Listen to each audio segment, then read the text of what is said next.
السلام عليكم. وشهد شاهد من أهلها. الجزائر كتعيش واحد العيشة اقتصادية خانقة منهارة وما بغاوش يعترفوا بها. تقريبا الصحف ديال العالم هضروا عليها إلا الكبرانات. تبون وربعتو ما لقاو باش يكملوا البيدجي ديال 2026.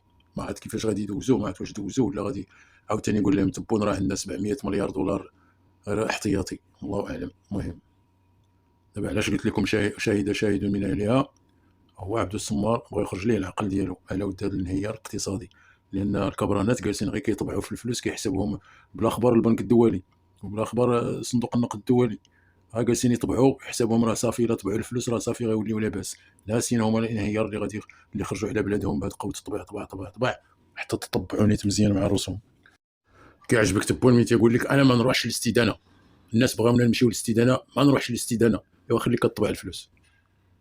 المهم ماشي كنتشفى فيهم، ولكن غير هذا الكلاخ هذا اللي فيهم بلا ما نزيد نكمل عليهم، غنخليكم مع عبدو السمار هو اللي يعرف اليوم. Je le dis et je le redis. Et je le redirai et je le dirai à chaque fois. 2026, ce sera l'année de l'économie. Ce sera l'année des enjeux économiques. Ce sera l'année des problématiques économiques. Ce sera l'année des défis économiques et financiers que devra soulever l'Algérie, que devra gérer l'Algérie. Ce sera l'année la plus dangereuse sur le plan économique pour l'Algérie. Ce sera l'année pendant laquelle on va s'approcher de la barre symbolique des 50 millions d'habitants.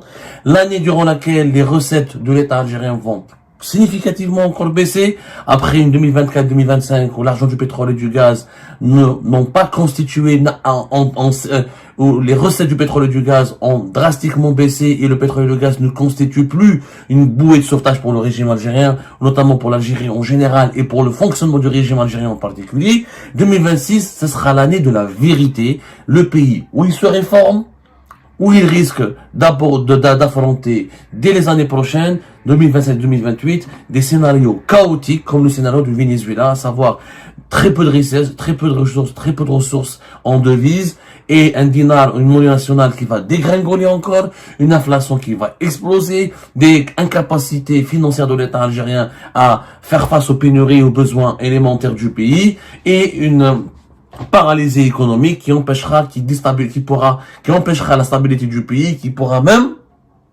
mener le pays vers une crise d'instabilité très dangereuse. Les chiffres parlent d'eux-mêmes. Pour 2026, nous avons obtenu des documents de la part du ministère des Finances au départ, pour essayer de booster l'économie, pour essayer de renforcer le développement du pays, pour essayer de répondre à tous les besoins formulés par l'ensemble des institutions et des ministères qui composent l'État algérien. Il y a eu une évaluation financière qui a été effectuée par le ministère des Finances. L'ensemble des institutions de l'État, des organismes publics et des ministères qui composent le gouvernement ont adressé des besoins au ministère des Finances à la fin de l'année 2025, qui a donné lieu à une facture globale extraordinaire et inédite. Il faut savoir que pour 2026, les besoins de l'État algérien ont été évalués par le ministère des Finances en se basant sur les besoins formulés, sur les demandes formulées par tous les différents ministères et institutions de l'État algérien. Les besoins sont de l'équivalent de 163 milliards de dollars. 163 milliards de dollars.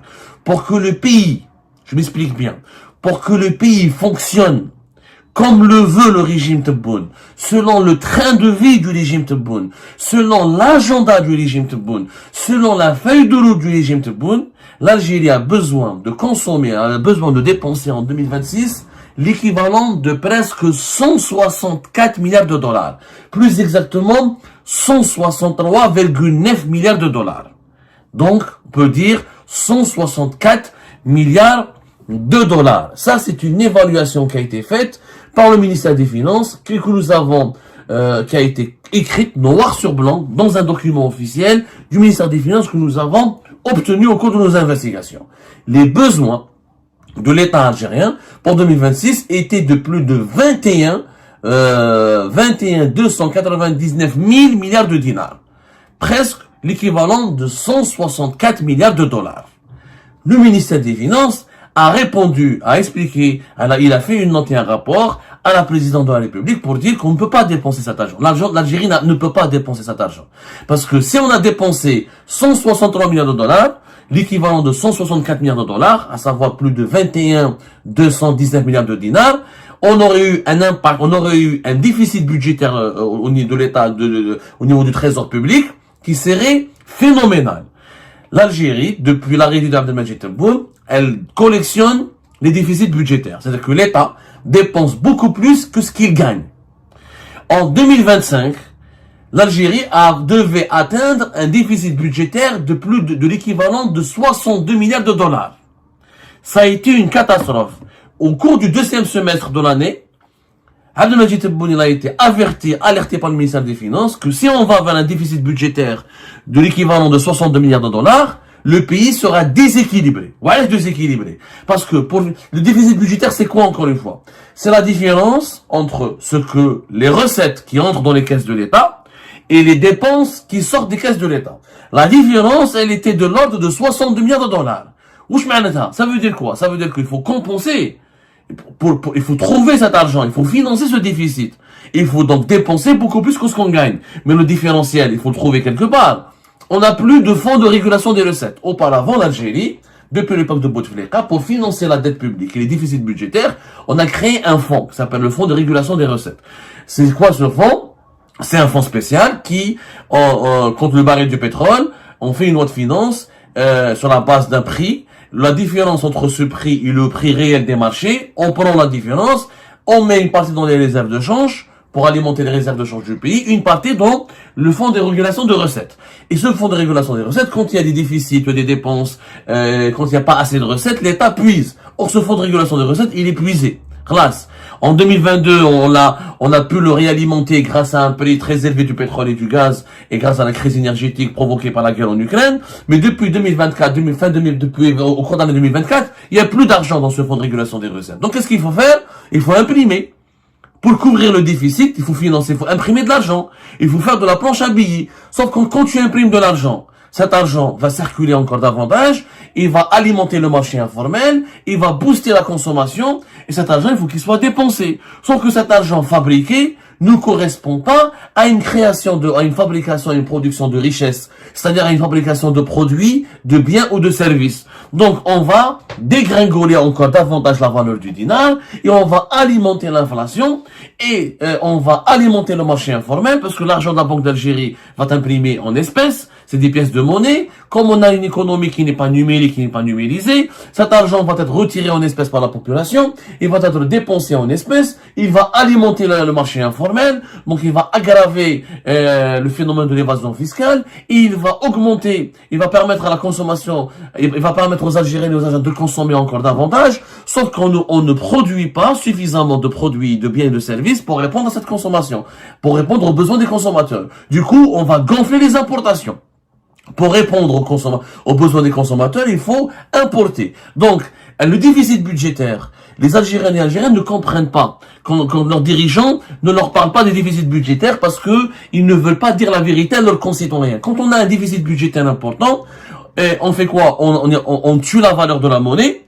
Parce que la valeur du dinar, plus le dinar circule beaucoup et sans qu'il y ait une véritable production de richesse et de biens, la valeur de la monnaie, elle chute. Ça devient une monnaie de monopoly. Plus d'inflation, donc moins de pouvoir d'achat pour les citoyens, et à la fin, plus d'importation. Puisque quand la consommation augmente, il faut répondre aux besoins de la consommation, la production n'est pas suffisante, donc on importe. Donc l'État, en fabriquant des dinars, il risque de dépenser des devises.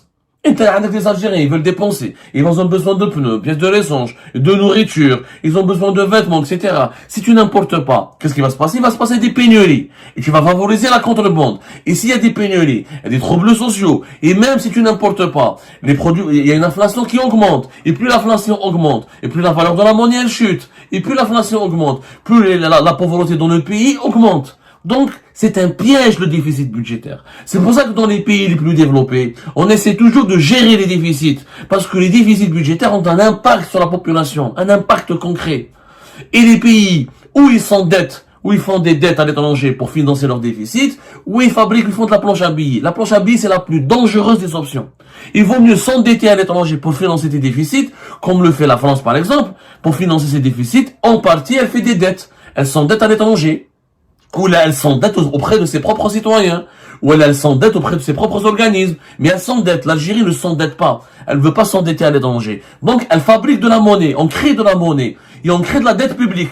Mais la dette publique, elle a un impact sur le dinar. C'est pour ça que depuis 2019, le dinar chute. Parce qu'on a trop de déficits et on fabrique trop d'argent pour financer ces déficits. Le dinar chute, l'inflation augmente et à la fin, les importations, parce que quand tu as de l'argent, il faut le dépenser. Il faut le dépenser. Si tu le dépenses pas de façon formelle, l'informel, il aura la contrebande. Quoi qu'il arrive, tu es obligé de dépenser tes devises. Et ça impacte les réserves de change. Donc, en 2025, le régime Tebboune était obligé de réduire ses dépenses. Mais qu'est-ce qu'il a fait? Et on a fait une émission importante que vous devez revoir, parce qu'elle était très explicative, elle était très pédagogique, très explicative. Le 9 décembre dernier, on a dit comment l'Algérie de Tebboune a sacrifié secrètement les investissements pour son développement. On a expliqué avec des graphiques, avec des chiffres, etc., que pour éviter un déficit budgétaire à 62 milliards de dollars, Oujda Abdelmajid Tebboune et son gouvernement, et ses ministres, ils ont coupé les investissements. On a réduit les dépenses des investissements de 40%. Et dans les programmes des investissements en cours, comme des investissements neufs, les budgets sont consommés uniquement à 40%, 42%. C'est-à-dire qu'on a réduit tous les investissements. Pourquoi? Parce que le régime Tebboune ne pouvait pas réduire les subventions sociales, qui sont les transferts sociaux, et les dépenses de fonctionnement, qui sont les salaires des fonctionnaires.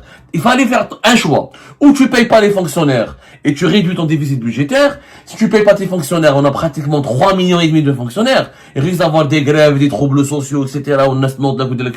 Les policiers, comment il faut payer les policiers, les militaires. On a presque 3,5 millions. On a presque, quand on compte les contractuels, les permanents, les militaires, les services de sécurité, tous les agents qui travaillent pour l'État algérien, c'est presque 3,5 millions de fonctionnaires. Et chaque année, on recrute. Donc, on va rapidement, certainement, il n'y a pas de chiffre, il n'y a pas de transparence au niveau du nombre des fonctionnaires en Algérie parce que c'est des chiffres effarants. Ou tu payes pas les fonctionnaires, ou si tu payes les fonctionnaires, tu réduis les subventions sociales. Les subventions sociales en Algérie, c'est pratiquement une trentaine de milliards.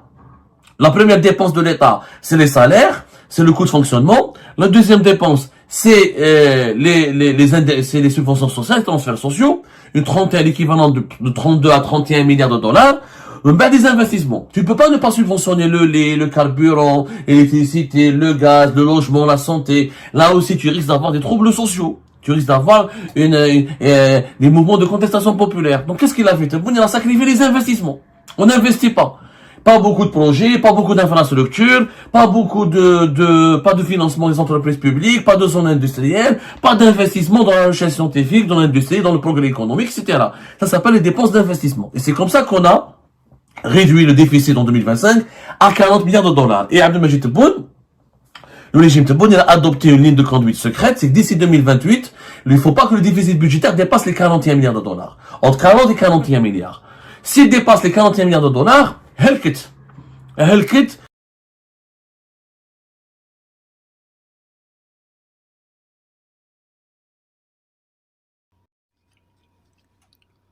ما نرعش الاستدانه. الناس حاسديننا، راه كيتسناونا غير الجزائر باش تسقط، وحنا ما غنسقطوش. هنا كيقولوا لنا ما نوصلوش 2027، وحنا ان شاء الله حنا واصلين 2027. بصحتك السي تبون.